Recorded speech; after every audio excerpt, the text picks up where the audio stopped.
Welcome back नाज़रीन, एक बार फिर से आपको खुशामदीद कहूँगी। स्टूडियो में हमारे साथ इस वक्त एक ऐसा बड़ा नाम मौजूद है जो बरसगीर में अपनी क्लासिकल गुरुकारी के हवाले से, म्यूज़िक के हवाले से बहुत उन्होंने फेम भी कमाया, काम भी किया और बड़े ज़बरदस्त तरीके से उन्होंने अपने काम को आगे लेकर चले। बहुत से लोगों के लिए इंस्पिरेशन भी बने और आज भी बड़े डाउन टू अर्थ, हम्बल किस्म के इंसान हैं। बात करके बड़ा मज़ा आता है उनसे। अभी मैं जब प्रोग्राम शुरू होने से पहले बात कर रही थी तो मुझे बड़ा अच्छा लग रहा था और मुझे नहीं लग रहा था कि मैं एक स्टार से बात कर रही हूँ जिनका फ़न पूरी दुनिया जो है उसकी तारीफ़ करती है। बरसगीर के नामवर क्लासिकल गुलकार हमारे साथ रज़ा अली ख़ान मौजूद हैं, जिन्हें मैं खुशामदीद कहूँगी।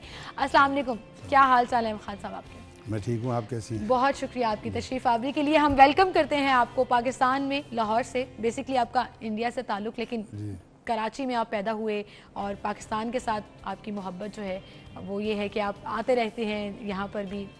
कैसा लग रहा है आपको इस दफ़ा? बहुत अच्छा, बड़ी नवाजिश आपने मुझे यहाँ मदऊ किया। नहीं, ये तो मेरे लिए ऑनर की बात है कि आप यहाँ तशरीफ़ लाए और लाहौर से आपकी वाबस्तगी तो काफ़ी पुरानी है। जी, बहुत पुरानी। क्या कहेंगे लाहौर के बारे में? मेरा ख्याल है कि जिन्हें लाहौर नहीं देखे वो जमिया ही नहीं।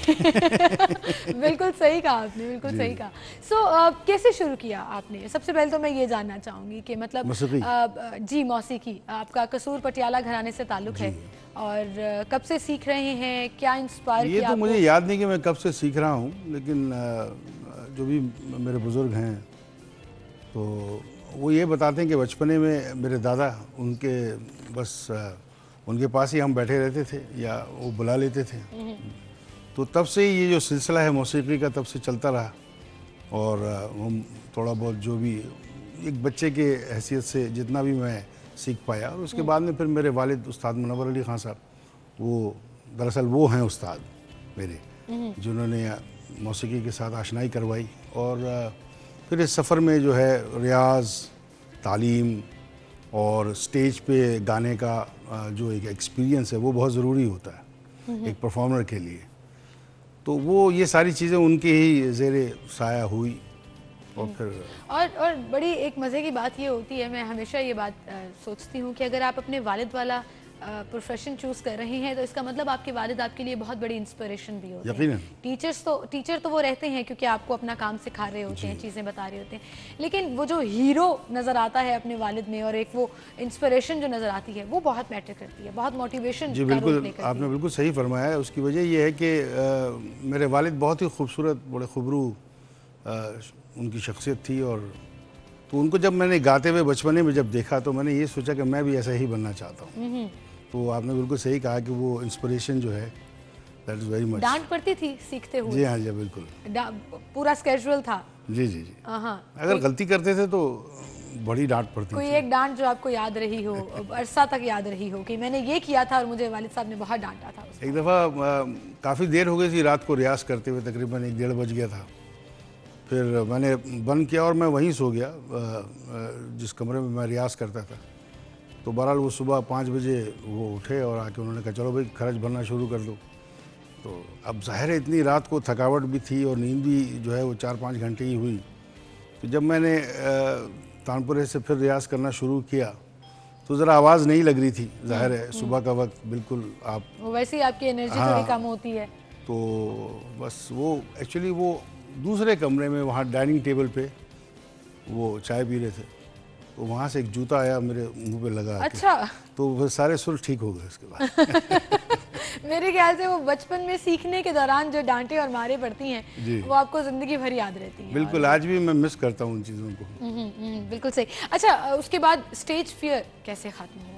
मतलब घराने में एक टैलेंट तो मौजूद है, वो आप में भी मुंतकिल हुआ और आपने उसको और पॉलिश किया, सब ने अपना अपना रोल प्ले किया, आपके वालिद साहब ने भी और भी जिन जिन लोगों से आप उनके फ्रेंड से या जिससे भी मिलते होंगे बहुत कुछ सीखा।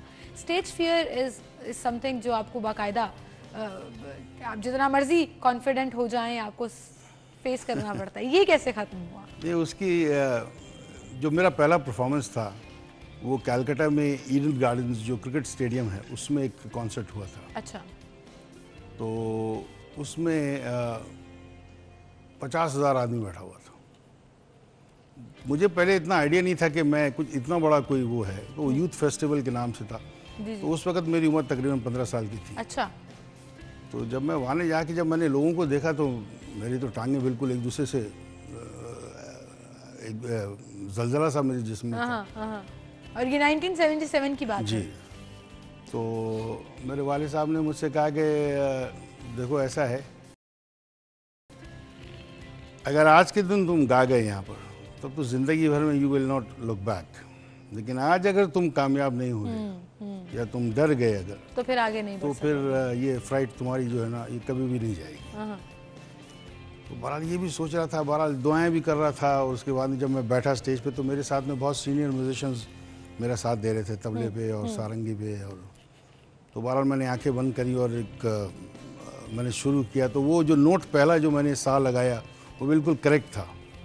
बस उसके बाद में कॉन्फिडेंस आना शुरू हुआ और फिर तो मैं। और लाइव ऑडियंस की जब एप्रिसिएशन साथ साथ मिल रही होती है, फीडबैक मिल रहा होता है, तो आपको पता लग रहा होता है you doing it right, you have to do it more. तो वो खून खुद ब खुद बढ़ाना शुरू। बिल्कुल सही, बिल्कुल सही।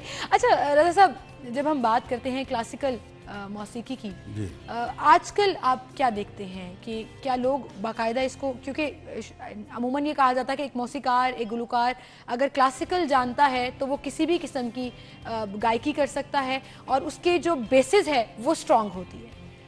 क्लासिकल म्यूज़िक में ये एक कमांड है। आप क्या कहेंगे, यंग जनरेशन जो अब आ रही है क्लासिकल मौसीकी में, अभी हम प्रेजेंस उसकी क्या देख रहे हैं? नहीं, ये बिल्कुल सही है कि क्लासिकल म्यूज़िक जानना ज़रूरी है, लेकिन वॉइस कल्चर जो है, जो कैसे आपने अपना आवाज़ को कल्चर किया हुआ है, वो बहुत डिपेंड करता है कि हर किस्म की मौसीकी आप तब करेंगे। अगर आपकी बेसिकली मॉड्यूलेशंस जो हैं वो करेक्ट नहीं हैं, आप जानते हैं क्लासिकल, तो उसमें फिर ये होता है कि तरह तरह के गाने, जिससे प्लेबैक में तो एक हीरो की आवाज़, अगर आपकी आवाज़ होना जा रही है तो उसके लिए तो आवाज़ में वो सारी बातें होनी चाहिए, वो सॉफ्टनेस होनी चाहिए और वो एक्सप्रेशंस भी होने चाहिए जो कि ज़रूरत है, ताकि वो लगे कि हीरो गा रहा है। बिल्कुल बिल्कुल। तो ऐसा नहीं होना चाहिए कि आवाज़ आपकी विलन की तरह हो और आप हीरो पे अगर करें तो वो सूट नहीं करता है। तो नेचुरली ऐसे सिंगर्स की आवाज़ जो है अक्सर मॉन्टेजेस में डाल देते हैं। मॉन्टाजेस जब आते हैं, बैकग्राउंड में चल रही है, तो ये होता है। जी जी। तो वो बहुत ज़रूरी है कि किस किस्म से आपने वॉइस को कल्चर किया। बिल्कुल सही। और ये सीखना भी बड़ा ज़रूरी है, लेकिन क्या आजकल सिखाया जा रहा है? जो हमारे यंग म्यूजिशियंस आ रहे हैं, सिंगर्स आ रहे हैं। नहीं, सिखा तो यकीनन जा रहा है, लेकिन ये कि हमारे यंग जनरेशन में शायद उतना पेशेंस नहीं है। थोड़ा पेशेंस चाहिए इस काम की। ये बिल्कुल डाउनलोड करने का ऐप नहीं है कि आपने डाउनलोड कर लिया और आपके पास और आ गए, तो ये थोड़ा टाइम लगता है इसके लिए। अगर ये हमारे जिन लड़कों में या जिन लड़कियों में वो बात है कि उनमें थोड़ा सा तहम्मुल मिजाज अगर है उनका, और उसको अगर वो सही तरह से करेंगे तो यकीनन फ़ायदा होगा। बिल्कुल सही। अच्छा, अब बड़ा टेक्निक्स आ गई हैं, बड़ी टेक्नोलॉजी को इस्तेमाल किया जाता है। पहले ऐसे नहीं होता था, पहले ओरिजिनलिटी जो है वो ज़्यादा होती थी। अब इंस्ट्रूमेंट्स के ज़रिए, इवन सिंगर की आवाज़ के ऊपर बड़े इफेक्ट्स लगाकर बड़ा उसको चेंज भी कर दिया जाता है, डिफरेंट भी कर दिया जाता है। आप क्या समझते हैं, क्या चीज़ ज़्यादा बेहतर है? हाँ, उसमें लाइफ मिसिंग है ना। आप जितने भी प्लगइन्स डाल दें और जितने भी आप वो प्रोग्राम्स के थ्रू उस वॉइस को गुजारेंगे, उतनी सिंथेटिक और डिजिटल हो जाएगी। तो वो जो एनर्जी है वॉइस की, या जो वो एक जिसको बोलना चाहिए फ्रेशनेस, वो चली जाती है। Every voice sounds practically the same. अगर आप गौर से अगर कभी देखेंगे, हर सिंगर की आवाज़ एक जैसी, क्योंकि वो सारे प्रोग्राम्स और सारे प्लगइन्स जो हैं वो इस्तेमाल कर करके उसको फिल्टर करके बूस्ट करके, हाँ। तो वो एक जैसी ही लगती है, डिफरेंस नहीं रहता। हाँ, ज़्यादा मुझे महसूस नहीं होता। तो एक ही टोन्स, एक आई थिंक फिर वो ओरिजिनल इफेक्ट जो है, जो नेचुरल और ओरिजिनल इफेक्ट है, उसकी एनर्जी कुछ और होती है और वो ऑब्वियसली असर भी कुछ और रखता है। इसीलिए आज भी लोग घंटों बैठे रहते हैं, उनमें क्लासिकल परफॉर्मेंस हो रही होती है, जहाँ ओरिजिनल लोग जो हैं वो आपके सामने परफॉर्म कर रहे होते हैं। फ्यूजन बहुत इन है म्यूज़िक इंडस्ट्री में आजकल, बड़े ही चीज़ों को मिक्स करके जो है वो प्रेजेंट किया जाता है। इस पर आप क्या कहेंगे? और यंग जनरेशन को ये भी डिनाई नहीं किया जा सकता कि पसंद भी बहुत आता है। क्या कहेंगे इस पर आप? ठीक है, फ्यूजन अपनी जगह है, उससे आज के दौर में वो काफ़ी इन है। आपने कभी सोचा कि? हाँ, मैंने किया है, करते भी, अभी भी करते रहे। लेकिन मैंने जो फ्यूजन किया है वो हमारा जो ओरिजिनल है उसको वैसे ही रखा। अब उसके साथ में अगर कोई दूसरे म्यूजिशियन फ्यूज कर रहे हैं तो उनको बता दिया जाता है कि भाई दीज आर दी नॉर्म्स, इस तरह से अगर आ रहे हैं तो then it might complement it rather than distorting it. तो ये फ़ायदा है। ये फायदा है। हाँ। लेकिन अगर बिल्कुल ही एक ओरिजिनल गाना जो 80s 70s का और उसको आपने फ्यूजन के साथ कुछ मिक्स करके बिल्कुल ही चेंज कर दिया, उस पर आप क्या करेंगे? नहीं, मेरा नहीं ख्याल कि वो अच्छा लगता है। आजकल जैसे आ रहे हैं ये, I don't think so it's so impressive, क्योंकि वो गाने जो हैं वो इकूस्टिक फील के साथ में हुए हैं, इकूस्टिक म्यूजिशियंस, मतलब वो इंस्ट्रूमेंट्स बज रहे हैं और लाइव म्यूजिशियंस बजा रहे हैं, वो एक साथ वो रिकॉर्डिंग हो रही, तो उसकी एनर्जी कुछ और है। अभी जो है वो डीजे मिक्स और ये सब जो वो करते हैं बहुत ही हाईली सिंथेटिक म्यूजिक के साथ में, so all the tones and sounds are not matching with that tune या वो जो हमने गाना सुना हुआ है, तो वो बड़ा एक जाली। अच्छा, असल में ये भी होता है, मतलब मैं एज ए लिसनर अगर बात करूं तो वो जो गाना हमने उस रियल टोन में सुना हुआ है, जब वो अपनी ग्लोरी पे था वो गाना, उसको जब आप इस तरह देखते हैं तो एकदम से, हालांकि मुझे कुछ नहीं पता म्यूजिक के बारे में, लेकिन जो मेरी फर्स्ट इंस्टिंक्ट है वो अक्सर यही आती है कि यार गाने का खाना खराब करके रख दिया, मतलब अच्छा खासा गाना था उसको क्या बना दिया। ये जो एक फील है ये अब लोगों में ये भी है, और दूसरा ये भी है कि यार क्या स्लो सा गाना था, कितना अच्छा बना दिया, फुल ऑफ म्यूजिक बना दिया। दोनों तरह की लोग अलग अलग लोगों की पसंद है, और जाहिर है वो पसंद किए जाता है तो लोग बना रहे हैं उसको। ये हमेशा प्रॉब्लम रही है मासेस में। एक दूसरी हमेशा आसानी पसंद लोग होते हैं कि वो लाइट लिसनिंग। बिल्कुल सही। अच्छा, आपने कहाँ कहाँ परफॉर्म किया और कौन कौन सी जगह पर आपको जो है वो बहुत मज़ा आया परफॉर्म? मैंने तकरीबन सारी दुनिया में परफॉर्म किया है। वो जगहें बताना जो है बड़ा आसान है मेरे लिए कि जहाँ मैं नहीं गया हूँ। हाँ। तो सब जगह ही किया और अलग अलग तजर्बे हुए, एक्सपीरियंसेस बड़े हैं। और जैसे इंग्लैंड में अगर आप गा रहे हैं तो वहाँ चूँकि हमारे इंडियन या पाकिस्तानी ओरिजिन के लोग हैं, तो वहाँ इतना ऐसा लगता है कि आप तकरीबन मुल्क में ही लोगों में परफॉर्म कर रहे हैं। लेकिन जैसे कि मेक्सिको चले जाएं आप, या you go to places like South Africa, वहाँ भी खैर बहुत हैं, लेकिन वहाँ ज़्यादातर ऑडियंस जो है वो इंडियन म्यूज़िक जो सुनने आती है वो वहाँ की लोकल होती है, जो लोकल हैं।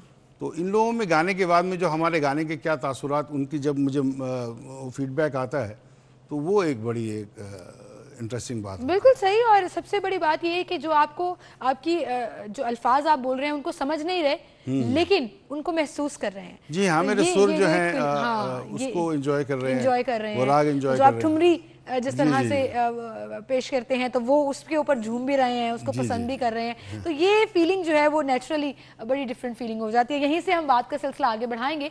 मुझे एक ब्रेक की तरफ जाना है, ब्रेक लेते हैं, ब्रेक के बाद दोबारा हाजिर होंगे।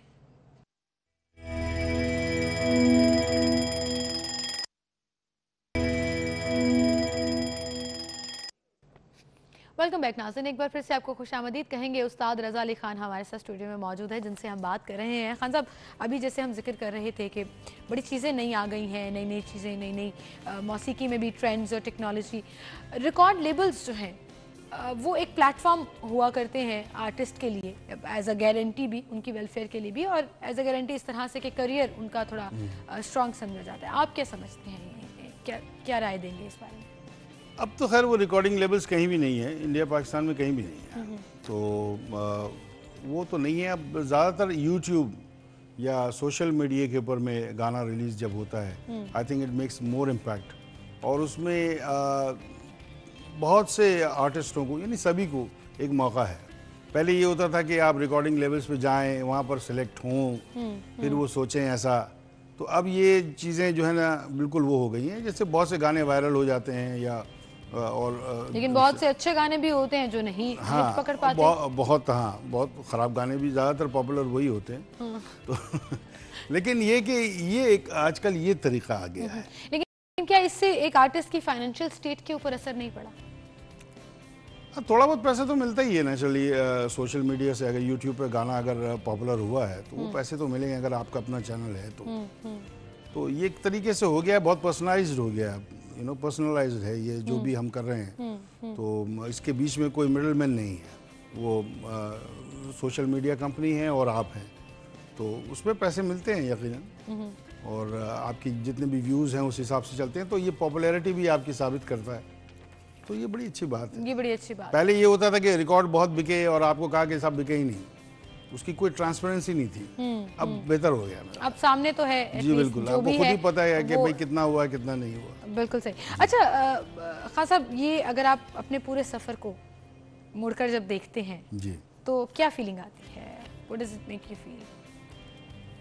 मुझे तो बड़ा अच्छा लगता है। आई एम वेरी काफ़ी I am satisfied with my self. मैंने बड़ी मेहनत करी और कॉम्प्रोमाइज़ नहीं किया। अपने काम को हमेशा तरजीह दी और उस पर ही ध्यान लगाया, पूरी एनर्जीज लगाई। और जहाँ तक भी मैं आज जितना भी सफ़र मैंने तय किया है, आई थिंक मुझे बड़ा अच्छा लगा है। और क्योंकि जो लोग मेरे साथ में जिनका मुकाबला है वो मेरे कंटेम्पररीज नहीं हैं, वो मेरे उस्ताद हैं। मेरा कंपैरिजन हमेशा मेरे वालिद से, मेरे दादा से और उनके भाई बरकत अली खान साहब हैं, तो इस तरह से होता है। फैमिली लेगेसी भी ऑब्वियसली जी हाँ, तो नेचुरली आपको हमेशा कहीं ना कहीं पड़ता है। जी, तो आपको हमेशा उनसे कंपेयर किया जाता है, तो ये भी बड़ा अच्छा लगता है। It's a compliment also, you know, I am compare to those stalwarts, उनके साथ में मेरा नाम आ रहा है, तो ये भी एक मेरे लिए बड़ी यू नो। लेकिन वो कहीं ना कहीं प्रेशर भी होता होगा पहले कि इतने बड़े बड़े नामों के साथ आपके वालिद साहब, आपके दादा। Mostly people do buckle in under this pressure, but Allah का बड़ा करम रहा मेरे ऊपर कि मैं अब तक जो है उसको कैरी ऑन कर रहा हूँ। बिल्कुल सही। अच्छा, सिंगिंग के साथ साथ आपने बहुत सी म्यूज़िक भी दिए हैं, जैसे अगर हम विनिस कंपनी के साथ आपने काम किया और वहाँ पे आपने एक टेलीफिल्म के लिए भी म्यूज़िक दिया और डिफरेंट प्रोजेक्ट्स के लिए भी, तो मौसीकी और गुलकारी, मतलब सिंगिंग में और मौसीकी देने में क्या आप क्या समझते हैं, क्या आसान है, क्या मुश्किल है?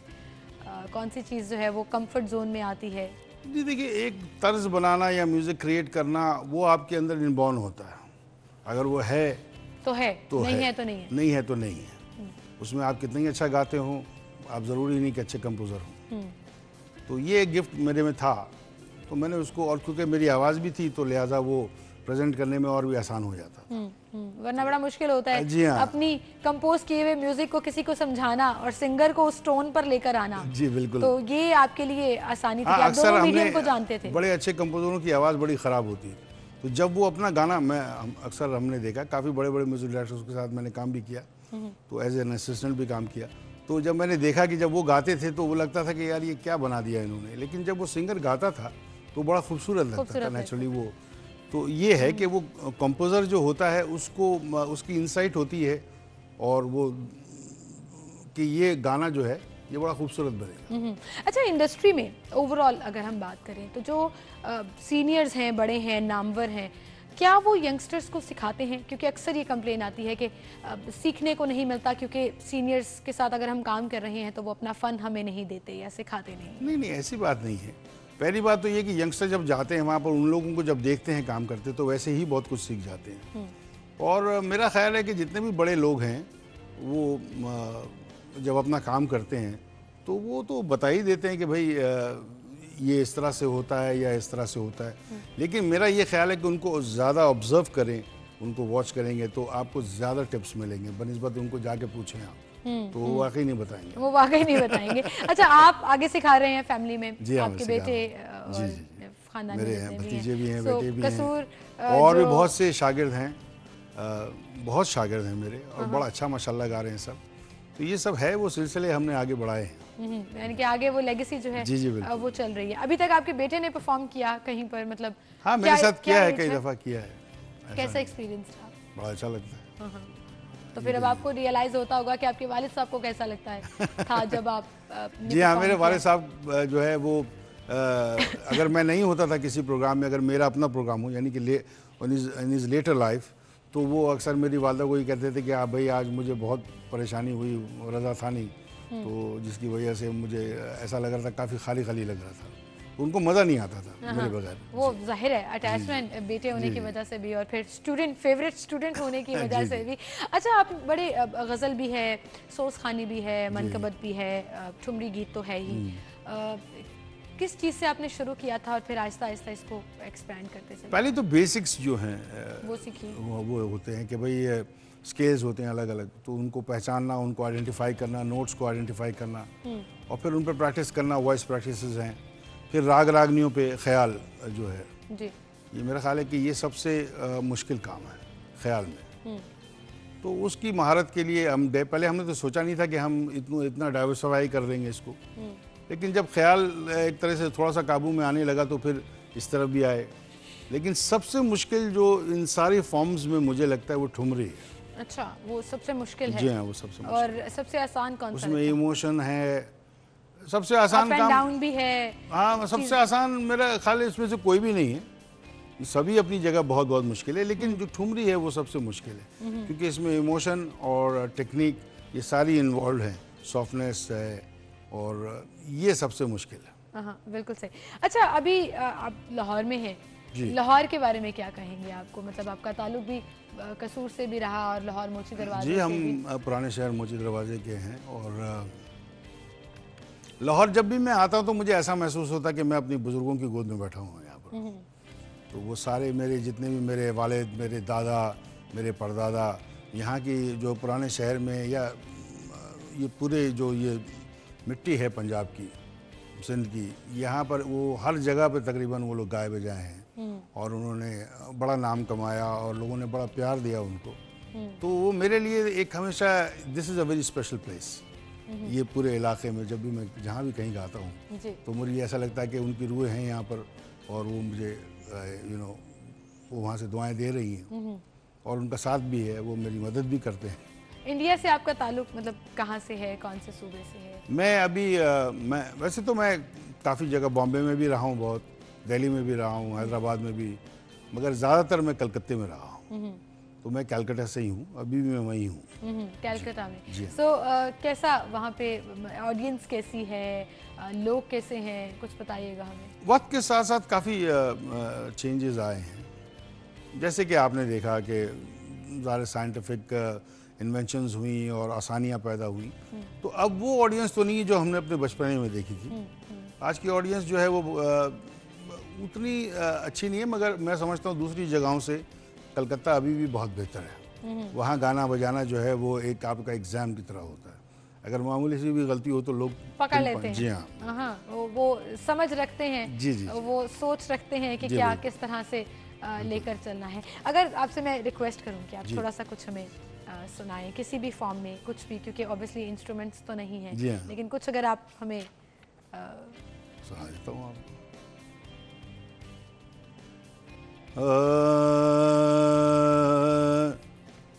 नैना मोरे तरस गए हैं, आजा बलम परदेसी,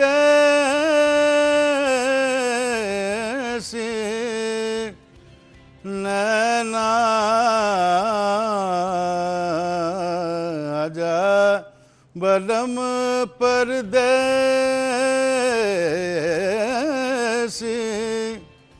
मोर पपैया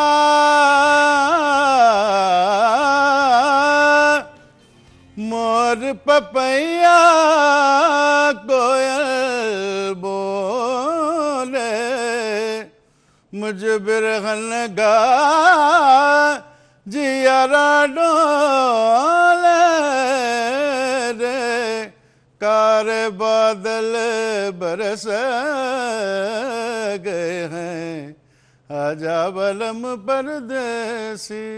क्या बात है, जबरदस्त। और किसने कहा इंस्ट्रूमेंट्स नहीं है, जरूरत नहीं है इंस्ट्रूमेंट्स की, जब इस कदर खूबसूरत अंदाज में वो आपने पेश किया हो। अच्छा, मुझे बताइएगा आपका फेवरेट इंस्ट्रूमेंट कौन सा है, और मतलब ऑब्वियसली आपने सीखे हैं बहुत। मेरा फेवरेट इंस्ट्रूमेंट सुरमंडल है, वो हार्प उसको कहते हैं इंग्लिश में। ये मेरे दादा ने इंडियन म्यूजिक में इंट्रोड्यूस किया था, बहुत पुराना साज है, और ये हज़रत दाऊद से इसकी वो जाती है, जिसको वो पहले और एक आपने ग्रीक्स पिक्चर्स में या फोटोग्राफ्स में देखा होगा, हार्प होती थी बड़ी सी, बहुत बड़ी होती, लेकिन कोई वो नहीं होता था, कोई लेडी खड़ी होकर बजाती थी वो। तो उसको शॉर्ट करते करते ये ऑटो हार्प हैंडी आ गया। जी हाँ। वो जैसे एडवांसमेंट होती है, तो अब आपका लैपटॉप पीसी से जो है वो मोबाइल फोन में आ गया, वो भी हैंडी आ गया कि बिल्कुल छोटा सा, और उसको वो परफॉर्मेंस कर रहे हैं, और उसकी आवाज़ बड़ी खूबसूरत आवाज और बड़ी डिफरेंट, बिल्कुल। मैं हारमोनियम भी बजाता हूँ, तबला भी बजा लेता हूँ जी। और लेकिन आपका फेवरेट जो है वो सुरमंडल ही है। कोई एक मैसेज जो आप यंग लॉट को देना चाहें इस प्लेटफॉर्म से, वो क्या होगा? म्यूज़िक के लिए तो मैं यही कह सकता हूँ कि इसका कोई ख़त्म नहीं होता है। ये एक ऐसा समंदर है कि इसकी तह तक तो कोई भी नहीं पहुँच सका। बल्कि मैं तो समझता हूँ, मेरे दादा ये कहते थे कि मुझे खुशबू भी नहीं आ रही है, मगर मुझे पता है कि उस तरफ समंदर है। तो जब ऐसे बड़े लोग ये कह रहे हैं तो मेरा ख्याल है जितना लगे रहेंगे, जितना आप इसमें मेहनत करेंगे तो इंशाल्लाह कामयाब उतना ही होंगे। आप आगे जाएंगे। बस ये कि मेहनत से ना घबराएं। बिल्कुल सही। बहुत शुक्रिया उस्ताद रज़ा अली खान साहब आपकी तशरीफ आवरी के लिए। Thank you so much for coming. और इसी नोट पर एक ब्रेक की तरफ चलते हैं, ब्रेक लेते हैं, ब्रेक के बाद दोबारा हाजिर होंगे, हमारे साथ रहिएगा।